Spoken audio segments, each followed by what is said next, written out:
한 가정에서 자라나는 아이에게 부모님의 이혼은 평생 지워지지 않는 트라우마로 남는다고 합니다. 그렇다면 재혼은 어떨까요? 새로운 가족이 생기니 좋다고 생각하시는 분도 계실 테고 또 아이에게 못할 짓이라고 생각하는 사람도 많으실 텐데요.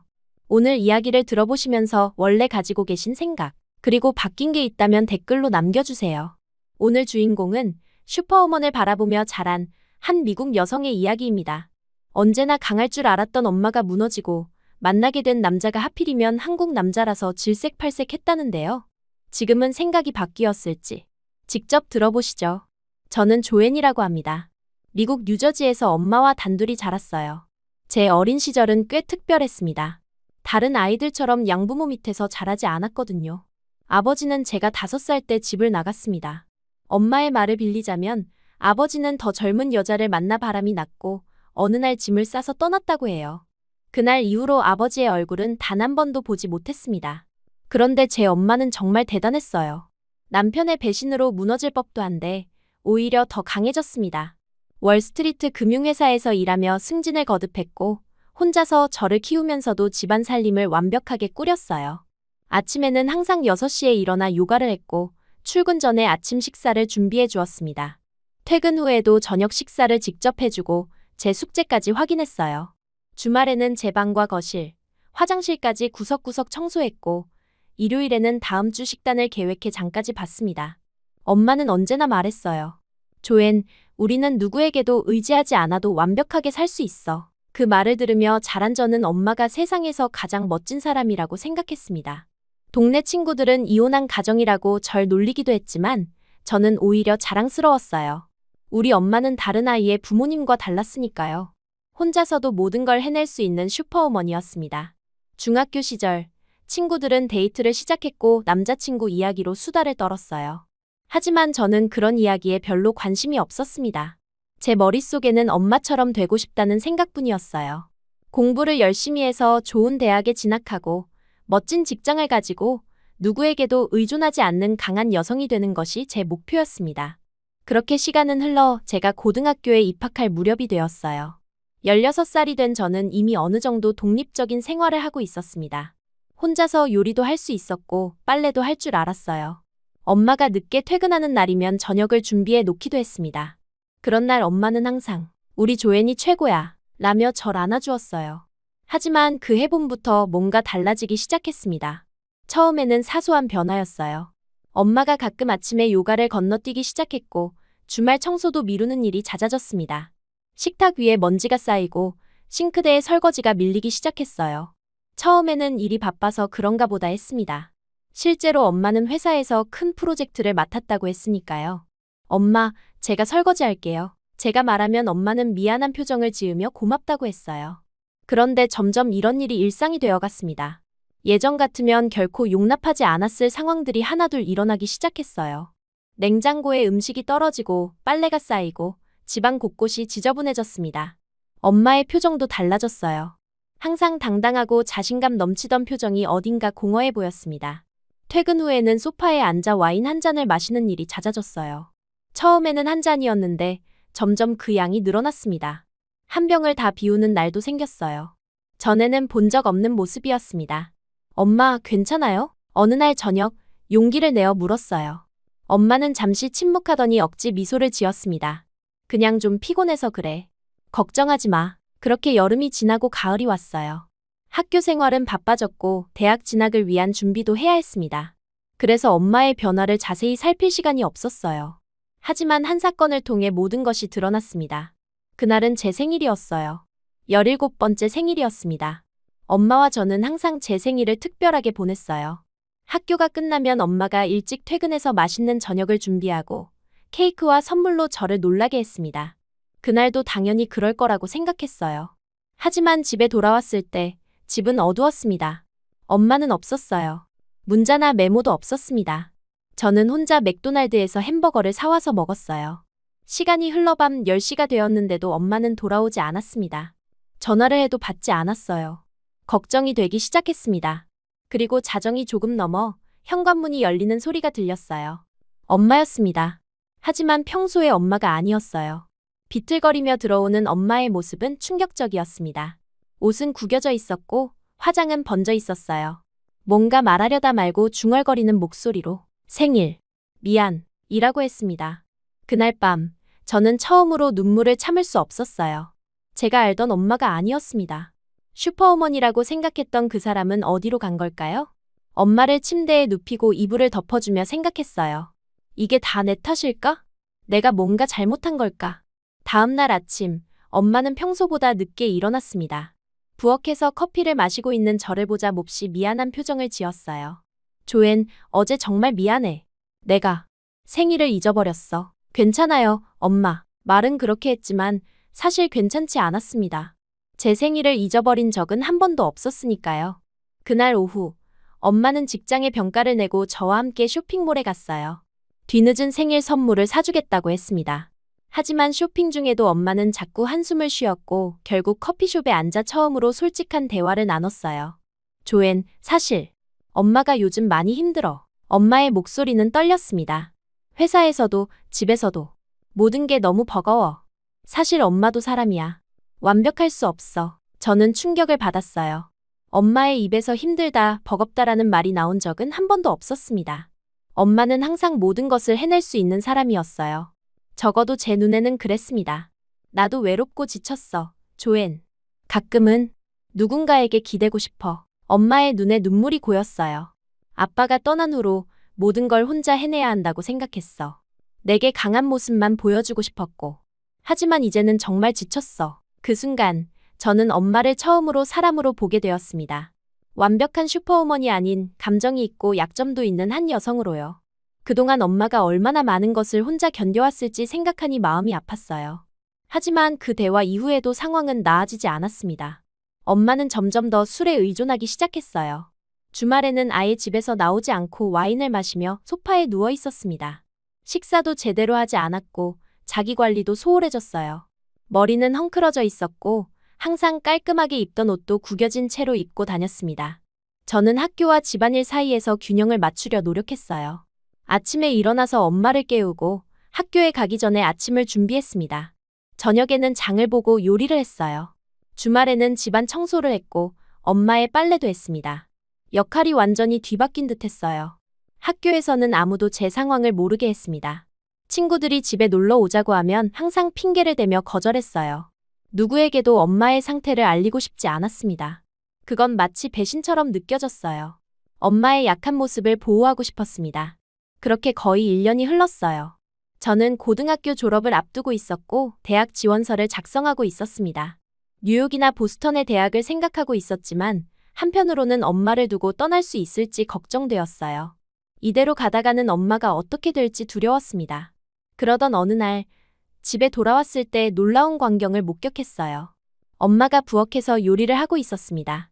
그것도 오랜만에 샤워를 하고 머리도 말끔히 정돈한 채로요. 거실은 깨끗이 청소되어 있었고 식탁에는 꽃까지 놓여 있었어요. 오늘 특별한 날이에요? 제가 물었습니다. 엄마는 밝게 웃으며 대답했어요. 아니, 그냥 기분이 좋아서. 그날 이후로 엄마는 또 다른 변화를 보였습니다. 하지만 이번에는 긍정적인 방향이었어요. 다시 아침 일찍 일어나 요가를 하기 시작했고 집안일도 조금씩 하기 시작했습니다. 직장에서도 열심히 일했고 술도 많이 줄였어요. 가장 큰 변화는 엄마의 외모였습니다. 새로운 옷을 사 입기 시작했고 헤어스타일도 바꿨어요. 화장도 신경 써서 했고 향수도 뿌렸습니다. 엄마는 갑자기 10살은 젊어 보이는 것 같았어요. 뭔가 수상했습니다. 엄마, 혹시 누구 만나는 사람 있어요? 어느 날 저녁 용기를 내어 물었습니다. 엄마는 살짝 얼굴을 붉히더니 미소를 지었어요. 그럴지도 모르지. 그 답변이 저를 당황시켰습니다. 엄마가 누군가를 만난다고. 아빠가 떠난 후로 엄마는 단 한 번도 데이트를 하지 않았어요. 우리는 누구에게도 의지하지 않아라고 항상 말하던 엄마였습니다. 그런 엄마가 누군가를 만난다니 이해할 수 없었어요. 몇 주 후 엄마는 마침내 그 누군가를 저에게 소개하고 싶다고 했습니다. 토요일 저녁 우리는 근처 이탈리안 레스토랑에서 그와 만나기로 했어요. 저는 솔직히 기대 반 걱정 반이었습니다. 어떤 사람일까? 엄마를 행복하게 해줄 수 있을까? 아니면 아빠처럼 엄마를 배신할까? 레스토랑에 도착했을 때 그는 이미 자리에 앉아 있었어요. 40대 중반으로 보이는 남자였는데 첫인상은 나쁘지 않았습니다. 단정한 차림새에 따뜻한 미소를 지니고 있었어요. 하지만 제가 놀란 것은 그의 외모가 아니라 국적이었습니다. 그는 한국인이었어요. 엄마가 소개하길 이름은 재훈이라고 했습니다. 뉴저지 종합병원에서 일하는 의사였어요. 사별 후 아들 하나를 키우고 있다고 했습니다. 영어는 유창했지만 약간의 억양이 있었어요. 조엔, 만나서 반가워요. 엄마가 내 얘기를 많이 해주셨어. 그가 말했습니다. 저는 무슨 말을 해야 할지 몰라 그저 안녕하세요 라고만 대답했어요. 식사 내내 저는 거의 말을 하지 않았습니다. 엄마와 그 남자는 즐겁게 대화를 나눴고 가끔 저에게 질문을 던졌지만 저는 최소한의 대답만 했어요. 엄마는 재훈을 알코올 중독 치료 모임에서 만났다고 했습니다. 엄마도 거기 다니고 있었던 거예요. 그것도 저에게 말하지 않고요. 재훈은 알코올 중독에서 회복 중이었고 엄마를 도와주었다고 했어요. 그렇게 두 사람은 가까워졌다고 합니다. 식사가 끝나고 집으로 돌아오는 길, 저는 참지 못하고 폭발했어요. 하필 한국 남자예요? 미국에 남자가 없나요? 제 목소리는 떨렸습니다. 엄마는 놀란 표정을 지었어요. 그게 무슨 말이니? 재훈이 어때서? 그냥 너무 다르잖아요. 문화도 다르고 언어도 다르고. 제 말은 변명에 가까웠습니다. 사실 저도 왜 그렇게 화가 났는지 정확히 말할 수 없었어요. 조엔, 내가 이렇게 편협할 줄은 몰랐어. 엄마의 목소리는 실망감으로 가득했습니다.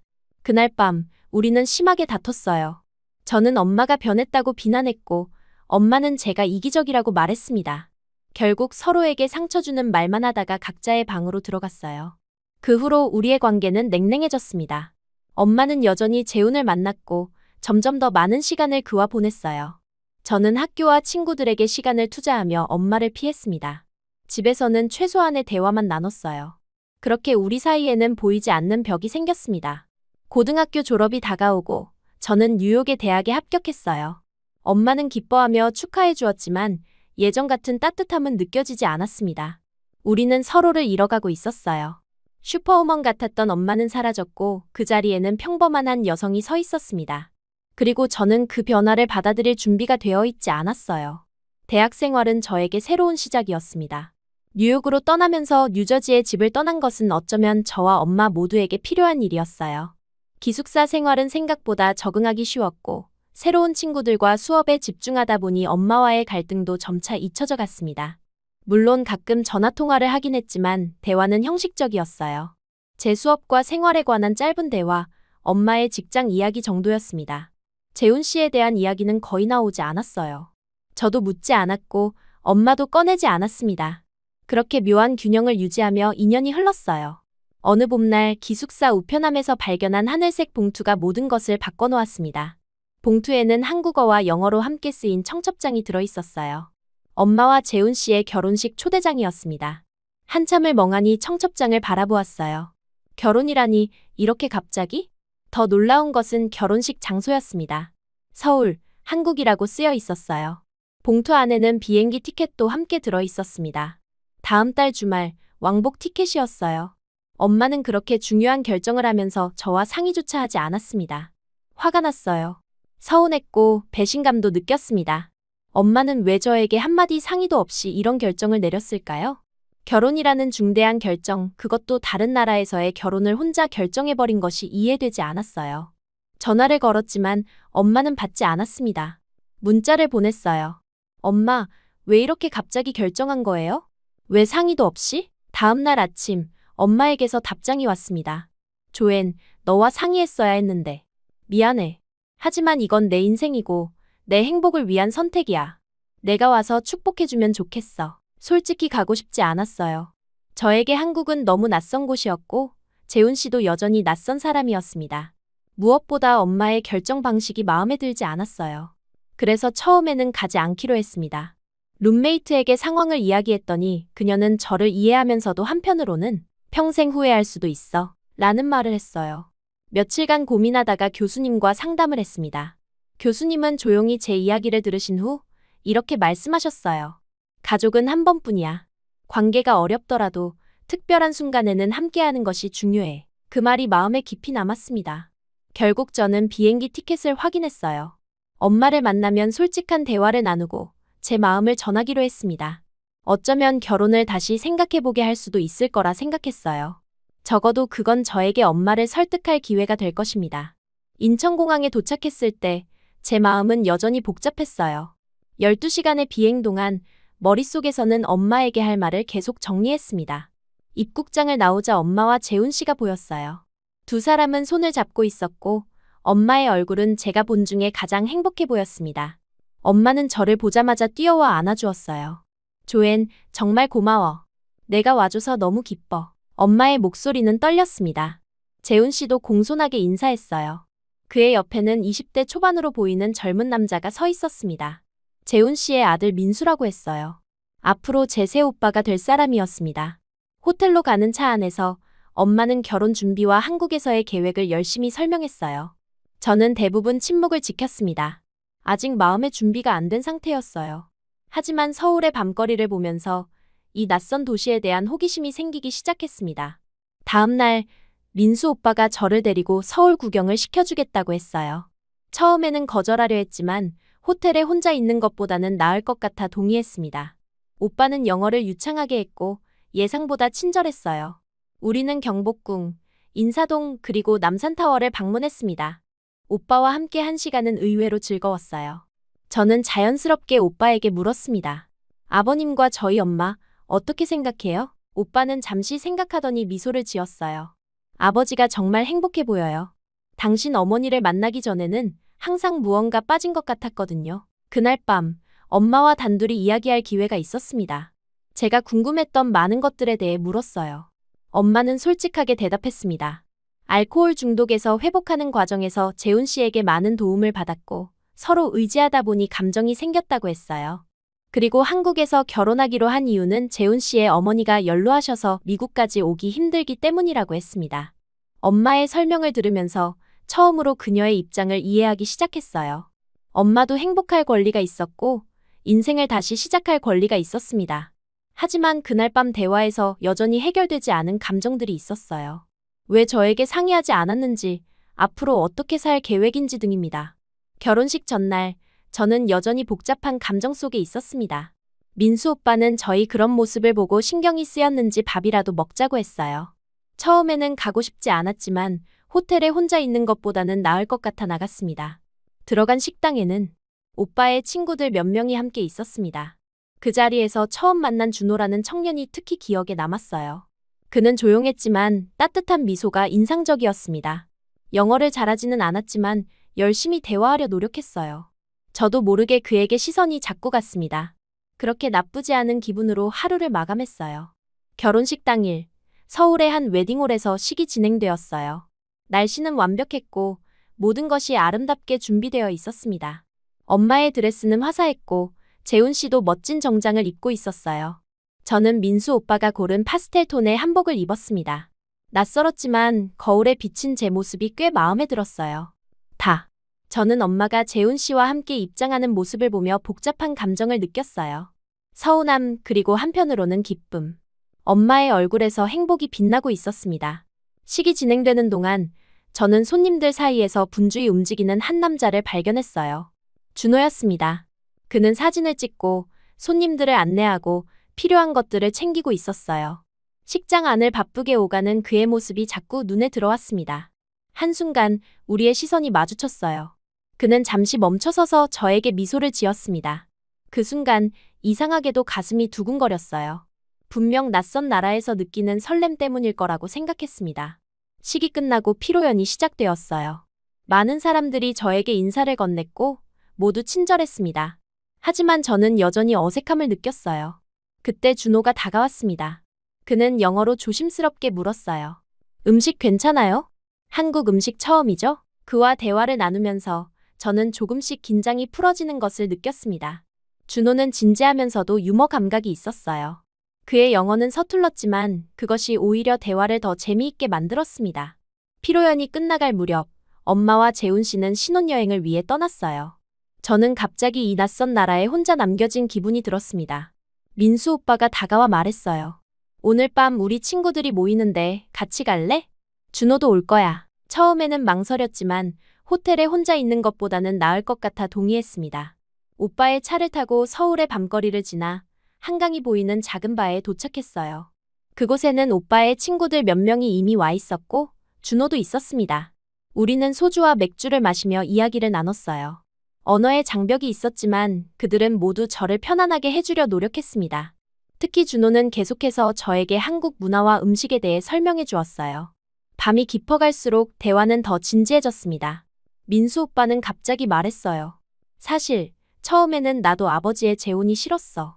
하지만 어른들도 외롭고 힘들어. 서로 의지할 사람이 필요한 거지. 그 말이 제 마음을 울렸습니다. 저도 모르게 눈물이 나왔어요. 준호가 조용히 휴지를 건네주었습니다. 그의 따뜻한 눈빛이 위로가 되었어요. 술자리가 끝나고 준호가 저를 호텔까지 데려다 주겠다고 했습니다. 밤바람을 맞으며 걷는 동안 우리는 많은 이야기를 나눴어요. 그는 대학에서 건축을 공부했고 현재는 작은 건축 사무소에서 일한다고 했습니다. 민수 오빠와는 고등학교 때부터 친구였어요. 호텔 앞에 도착했을 때 준호는 머뭇거리더니 물었습니다. 내일 시간 있어요? 서울 더 구경시켜 드릴게요. 저는 망설임 없이 대답했어요.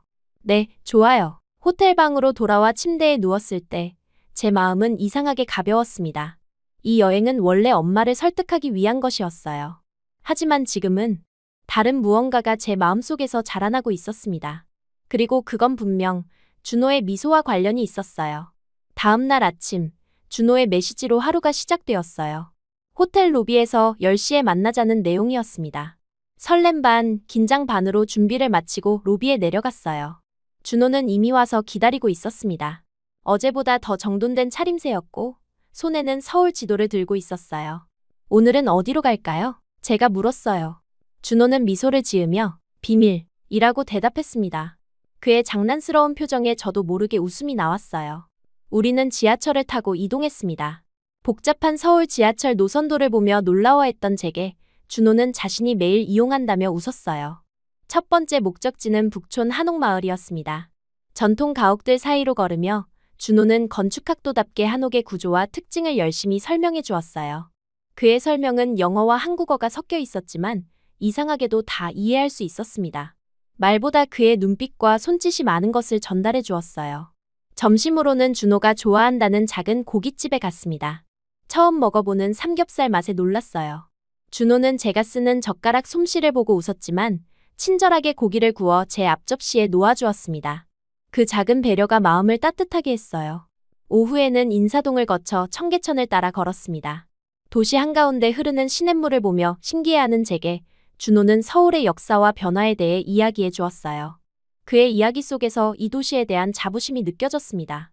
해가 지기 시작할 무렵 우리는 남산타워로 향했어요. 케이블카를 타고 올라가는 동안 준호는 제 손을 살짝 잡았습니다. 놀랍게도 저는 그 손을 뿌리치지 않았어요. 타워에서 바라본 서울의 야경은 정말 아름다웠습니다. 수많은 빛들이 마치 별처럼 빛나고 있었어요. 준호와 나란히 서서 야경을 바라보며 저는 이상한 감정을 느꼈습니다. 마치 오래전부터 알고 지낸 사람과 함께 있는 것 같은 편안함이었어요. 한국 어때요? 준호가 물었습니다. 생각보다 좋아요. 처음에는 오기 싫었는데 솔직하게 대답했어요. 준호는 잠시 생각하더니 말했습니다. 가끔은 예상치 못한 곳에서 행복을 찾을 수 있어요. 그 말이 깊이 와닿았어요. 사실 저는 엄마를 설득하러 왔지만 지금은 전혀 다른 감정을 느끼고 있었습니다. 엄마의 결정을 이해하기 시작했고 이 낯선 나라에서의 시간도 즐기고 있었어요.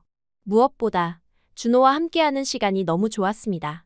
다음 날도 그 다음 날도 우리는 계속 만났어요. 준호는 매일 다른 곳으로 저를 데려갔습니다. 경복궁에서는 왕실의 역사를, 명동에서는 현대 한국의 활기를, 한강공원에서는 서울 시민들의 일상을 보여주었어요. 때로는 민수 오빠도 함께했고 오빠의 다른 친구들과도 어울렸습니다. 일주일이 금세 지나갔어요. 엄마와 재훈 아저씨 이제는 그를 새아빠라고 부르기 시작했습니다.는 신혼여행에서 돌아왔고 저는 다시 뉴욕으로 돌아갈 준비를 해야 했어요. 하지만 마음 한구석에서는 더 머물고 싶다는 생각이 자라나고 있었습니다. 저녁 식사 자리에서 엄마는 제가 뉴욕으로 돌아가기 전에 한국에서 좀 더 시간을 보내면 어떻겠냐고 제안했어요. 여름 방학이 시작되었으니 한 달 정도 더 머물러도 좋다고 했습니다. 저는 망설임 없이 동의했어요. 민수 오빠도 기뻐했고 새아빠도 환영한다고 했습니다. 제가 연장 체류를 결정한 이유는 물론 준호 때문이기도 했어요. 그와의 관계는 빠르게 발전하고 있었습니다. 우리는 매일 메시지를 주고받았고 거의 매일 만났어요. 언어의 장벽은 여전히 있었지만 그것이 오히려 우리의 관계를 더 특별하게 만들었습니다. 서로를 이해하기 위해 더 노력했거든요. 엄마와 새아빠는 신혼집으로 이사했고 저는 그들과 함께 지내게 되었어요. 처음에는 어색했지만 금세 적응했습니다. 새아빠는 정말 좋은 분이었어요. 조용하고 차분하면서도 따뜻한 미소를 가진 사람이었습니다. 그는 저에게 한국어를 가르쳐 주었고 한국 문화에 대해서도 많이 알려주었어요. 민수 오빠도 자주 집에 놀러 왔습니다. 오빠는 저와 준호의 관계를 알고 있었고 항상 장난스럽게 놀렸어요. 너희 둘 다 눈치가 없어. 서로 좋아하는 거 뻔히 보이는데. 그런 오빠의 말에 저는 얼굴을 붉혔지만 부정하지는 않았습니다.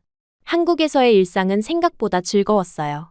아침에는 새아빠와 함께 동네 산책을 했고 점심에는 엄마와 시장에 가서 장을 봤습니다. 가끔은 세 사람이 함께 저녁을 준비하기도 했어요. 그런 소소한 일상 속에서 저는 가족이라는 것의 의미를 새롭게 느꼈습니다. 어느 날 저녁, 준호가 저를 한강변으로 데이트에 초대했어요. 우리는 자전거를 빌려 한강을 따라 달렸습니다. 선선한 강바람을 맞으며 달리는 기분은 정말 좋았어요. 해가 질 무렵, 우리는 강가에 앉아 도시락을 먹었습니다. 준호가 직접 준비했다고 했어요. 이거 고백할 타이밍인가요? 준호가 갑자기 물었습니다. 그의 영어는 여전히 서툴렀지만 그 말은 정확히 이해할 수 있었어요. 고백이요? 제가 물었습니다.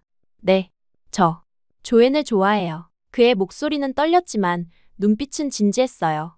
그 순간 저는 머릿속으로 많은 생각이 스쳐 지나갔습니다. 뉴욕에서의 제3 대학 생활 그리고 이제 한국에서 만난 이 사람. 서로 다른 언어, 다른 문화, 다른 배경을 가진 우리가 정말 가능할까? 하지만 마음은 이미 그 답을 알고 있었어요. 저도 준호 씨를 좋아해요. 제 대답에 그의 얼굴에 환한 미소가 번졌습니다. 그날 밤, 준호는 처음으로 저에게 키스했어요. 한강의 밤 풍경을 배경으로 우리의 첫 키스는 서툴지만 달콤했습니다. 집으로 돌아가는 길, 손을 꼭 잡고 걸었어요. 이상하게도 두렵지 않았습니다. 오히려 모든 것이 자연스럽게 느껴졌어요. 집에 돌아와서 엄마와 새아빠에게 준호와 사귀게 되었다고 말했습니다. 엄마는 놀라는 듯했지만 곧 따뜻한 미소를 지었어요. 새아빠는 손뼉을 치며 기뻐했습니다. 준호는 정말 좋은 친구야. 너희 둘이 잘 어울려. 그렇게 한 달이 흘렀어요. 준호와 함께한 시간은 정말 행복했습니다. 우리는 서로의 문화와 언어를 배우며 더 가까워졌어요. 준호는 영어 공부에 열심이었고 저는 기초적인 한국어를 익히기 시작했습니다. 가끔은 서로를 오해해서 웃기도 했지만 그런 순간조차 소중했어요. 새아빠의 가족들도 만났습니다. 처음에는 긴장했지만 모두 저를 따뜻하게 맞아주었어요. 특히 할머니는 제가 한국어로 인사를 하자 너무 기뻐하셨습니다. 저는 그분들과 함께 전통 음식을 만들기도 하고 명절 준비를 도우며 한국 문화를 체험했어요. 준호의 가족도 만났습니다.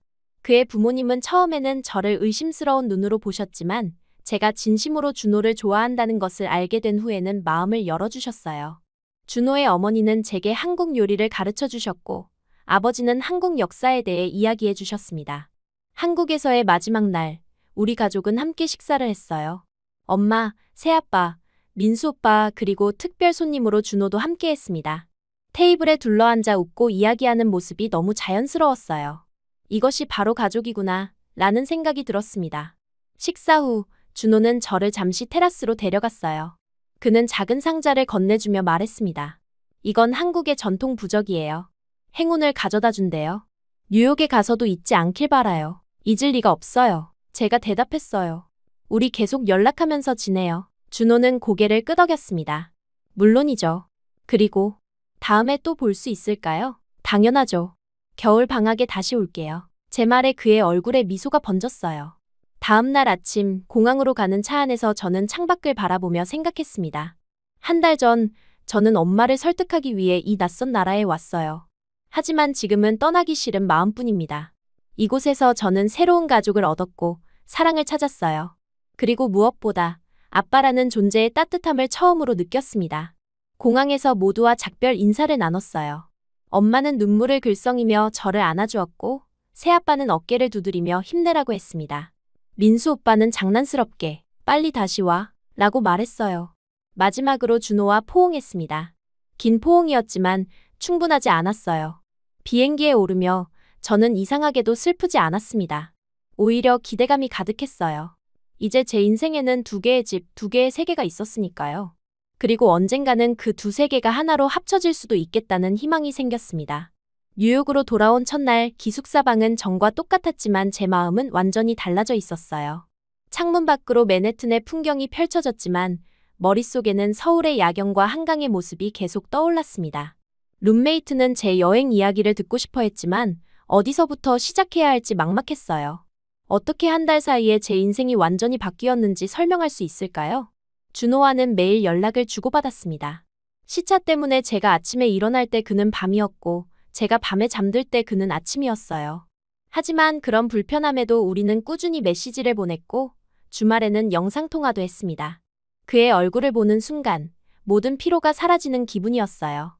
대학 수업은 평소처럼 진행되었지만 제 관심사는 달라졌습니다.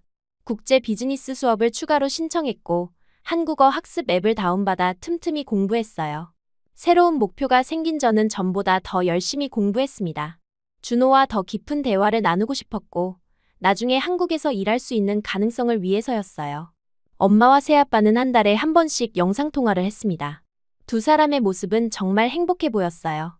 새아빠는 영어 공부를 시작했다고 했고 엄마는 한국 요리를 배우고 있다고 했습니다. 민수 오빠도 가끔 통화에 참여해서 제게 장난을 쳤어요. 이상하게도 이 새로운 가족 구성이 자연스럽게 느껴졌습니다. 겨울 방학이 다가오자 저는 다시 한국을 방문할 계획을 세웠어요. 준호는 저를 위해 많은 장소를 준비했다고 했습니다. 눈 덮인 서울을 함께 걷는 상상만으로도 가슴이 설렜어요. 그런데 방학 직전 예상치 못한 소식을 들었습니다. 준호가 뉴욕으로 오겠다고 한 거예요. 기회가 생겼어요. 건축 워크숍이 뉴욕에서 열리는데 회사에서 저를 보내기로 했어요. 준호의 목소리는 흥분으로 가득 차 있었습니다. 저는 너무 놀라서 말을 잇지 못했어요. 그가 여기로 온다니 꿈만 같았습니다. 준호는 크리스마스 다음 날 뉴욕에 도착했어요. 공항에서 그를 기다리는 동안 제 심장은 터질 듯이 뛰었습니다. 마침내 그의 모습이 보였을 때 저는 망설임 없이 달려가 그를 안았어요. 처음으로 미국 땅에서 만난 우리는 낯설면서도 익숙한 기분이었습니다. 2주간의 시간 동안 저는 준호에게 뉴욕을 소개했어요. 자유의 여신상, 센트럴파크, 엠파이어 스테이트 빌딩. 관광객처럼 돌아다녔지만 전혀 지루하지 않았습니다. 준호의 눈을 통해 보는 뉴욕은 새롭게 느껴졌어요. 특히 그가 건축학도로서 뉴욕의 건물들을 바라보는 방식이 매력적이었습니다. 워크숍이 끝난 후 준호는 뉴욕 건축 사무소에서 인턴십 제안을 받았어요. 6개월 동안 일하면서 경험을 쌓을 기회였습니다. 준호는 고민했지만 저는 그가 받아들이길 바랐어요. 이기적인 마음이었을지도 모르지만 그와 더 많은 시간을 보내고 싶었습니다. 받아들일게요. 하지만 조엔 때문만은 아니에요.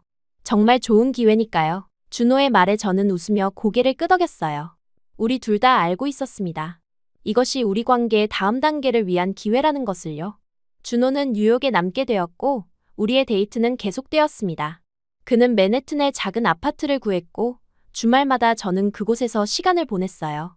함께 요리하고 영화를 보고 때로는 그냥 창밖을 바라보며 이야기를 나눴습니다.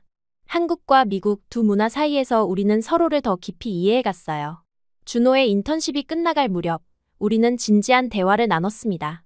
앞으로 어떻게 할 것인지에 대한 이야기였어요. 준호는 한국으로 돌아가야 했고 저는 아직 대학을 졸업하지 않았습니다. 장거리 연애를 계속할 수밖에 없었어요. 조엔, 졸업하면 한국에 와볼 생각 없어요? 준호가 조심스럽게 물었습니다. 그 질문은 사실 제가 몇 달 동안 고민해온 것이었어요. 뉴욕에서의 제 미래와 한국에서 준호와 함께할 미래, 2가지 길 사이에서 저는 이미 마음을 정했습니다. 생각해봤어요. 사실 국제기업에 지원해볼 생각이에요. 서울지사로 발령받을 수 있게요. 제 대답에 준호의 얼굴에 미소가 번졌습니다. 그렇게 우리는 다시 헤어졌지만 이번에는 확실한 계획과 목표가 있었어요. 저는 남은 대학 생활 동안 더 열심히 공부했고 인턴십도 찾아 경험을 쌓았습니다.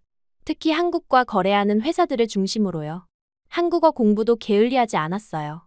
매일 밤 잠들기 전 한국어 교재를 읽었습니다. 졸업을 앞두고 저는 여러 국제기업에 지원서를 넣었어요. 그중 3곳에서 면접 제안을 받았고 2곳에서 최종 합격 통보를 받았습니다. 그중 하나는 제가 가장 원하던 곳이었어요. 뉴욕에 본사를 둔 다국적 마케팅 회사였고 서울지사로 발령받을 가능성이 높았습니다. 합격했어요. 합격 소식을 들은 저는 바로 준호에게 전화했어요. 시차 때문에 그는 막 출근하는 길이었지만 제 소식을 듣고 너무 기뻐했습니다. 축하해요, 조엔.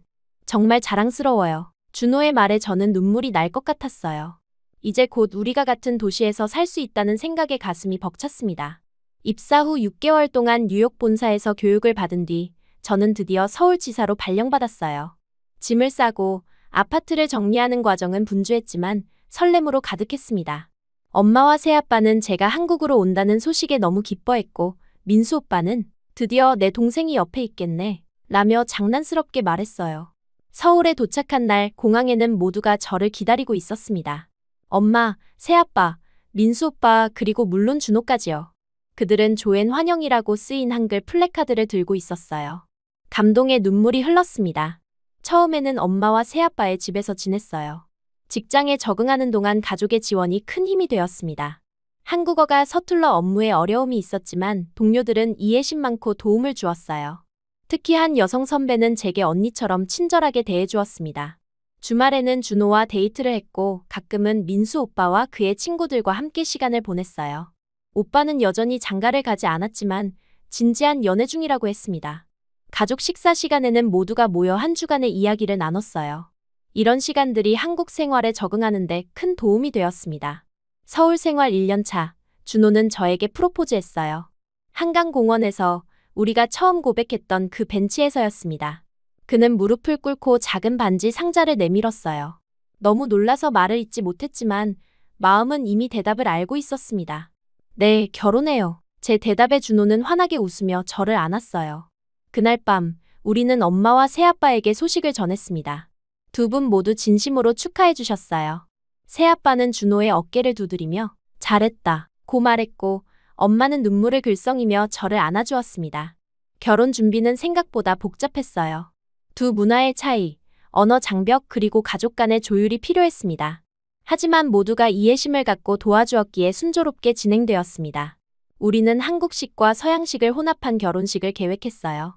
준호의 부모님은 전통을 중시했고 저는 제가 익숙한 방식을 원했지만 서로 양보하며 타협점을 찾았습니다. 이제 결혼식이 한 달 앞으로 다가왔어요. 준호와 저는 새로운 아파트로 이사할 준비를 하고 있습니다. 작지만 우리만의 공간이에요. 가끔은 불안함이 찾아오기도 합니다. 다른 나라에서 다른 문화 속에서 새 삶을 시작한다는 것이 쉽지만은 않으니까요. 하지만 준호가 있고 새 가족이 있고 엄마가 있어 두렵지 않습니다. 민수 오빠는 아직도 장가를 가지 않아서 투덜거려요. 내가 형인데 동생이 먼저 결혼해? 하지만 진심으로 우리를 축복해주고 있습니다. 오빠는 결혼식에서 축가를 부르겠다고 벼르고 있어요. 얼마나 부끄러운 일을 벌일지 걱정됩니다. 지난주 엄마와 단둘이 차를 마시며 이야기를 나눴어요. 옛날 이야기, 아버지가 떠났을 때의 이야기, 그리고 엄마가 얼마나 강해져야 했는지에 대한 이야기를 들었습니다. 엄마는 말했어요. 그때는 누구에게도 의지하지 않아야 한다고 생각했어. 그게 강한 것이라고 믿었거든. 하지만 이제 알아. 진짜 강함은 함께 의지하며 살아가는 거야. 그 말이 제 마음에 깊이 남았어요. 문득 돌아보면 저도 엄마처럼 혼자서 잘 살아야 한다는 강박에 사로잡혀 있었습니다. 누군가에게 기대는 것이 약함의 표시라고 생각했어요. 하지만 이제는 알게 되었습니다. 서로 의지하며 살아가는 것이 얼마나 아름다운지, 그것이 얼마나 큰 힘이 되는지를요. 준호와 함께하는 삶, 새 가족과 함께하는 시간들은 제게 새로운 시각을 가져다 주었어요. 진짜 가족, 진짜 사랑은 그렇게 서서히 제게 다가왔습니다. 처음에는 낯설고 두렵게 느껴졌지만 지금은 제 삶에서 가장 소중한 부분이 되었어요. 이제 저는 확신합니다. 혼자가 아니어도 괜찮다는 것을요. 오히려 함께일 때 우리는 더 강해지고 더 따뜻해질 수 있습니다. 그것이 제가 한국에서 준호와 함께 새로운 가족과 함께 배운 가장 큰 교훈입니다.